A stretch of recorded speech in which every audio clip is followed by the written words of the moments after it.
नमस्कार, मी डॉक्टर प्रशांत चव्हाण, छत्रपती संभाजीनगर सिडको या एरियामध्ये मी बालरोग तज्ज्ञ म्हणून काम करत आहे. मागील 10 वर्षापासून मी खूप रुग्ण बघितले, पण अति तीव्र स्वरूपाचा जो आजार असतो, जो मेंदूचा ताप ज्याला आपण म्हणतो, त्याला घाबरतात फार पालक, तो म्हणजे मेनिंजिकोकल मेनिंजायटिस, मेंदूज्वर. हा मेंदूज्वरापैकी मेनिंजायटिसपैकी सर्वात असा घातक मेंदूज्वर मेनिंजायटिस म्हणजे मेनिंजिकोकल मेनिंजायटिस. का बरं असं? कारण की हा आजाराचं जर आपल्या शरीरात जंतू आल्यानंतर पुढील 24 ते 48 तासांमध्येच तुमच्या बाळाला सिव्हिअर प्रकारचे अशी लक्षणं दिसायला लागतात.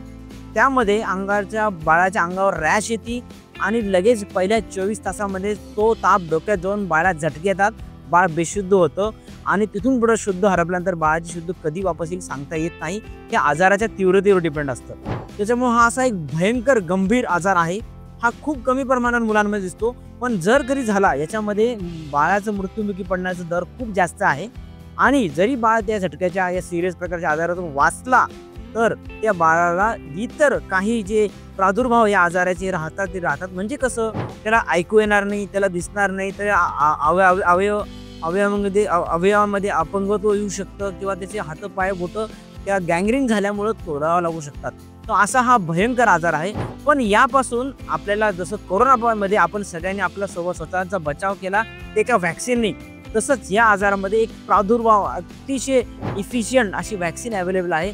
जर ती व्हॅक्सिन आपण घेतलं तर आपल्या बाळाला हा आजार होणार नाही.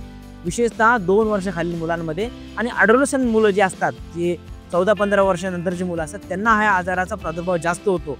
तर यांना मेनिंजिकोकल मेनिंजायटिसची व्हॅक्सिन अवेलेबल आहे.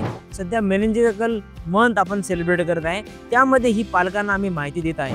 हे व्हॅक्सिन तुम्ही 9 महिन्याला बाळाला आपल्याला देऊ शकता, बाळ 9 महिन्यात असताना, आणि 3 महिन्यांनी परत सेकंड डोस देऊ शकता, किंवा नंतर ॲडोलसंटमध्ये पण एक सिंगल डोस दिला तर आपल्याला चांगलं या आजारापासून प्रोटेक्शन मिळतं. तर मेनिंजायटिस काय आहे, ही लस काय आहे, आपल्या बालरोग तज्ज्ञांना नक्की विचारा. चला, थँक्यू.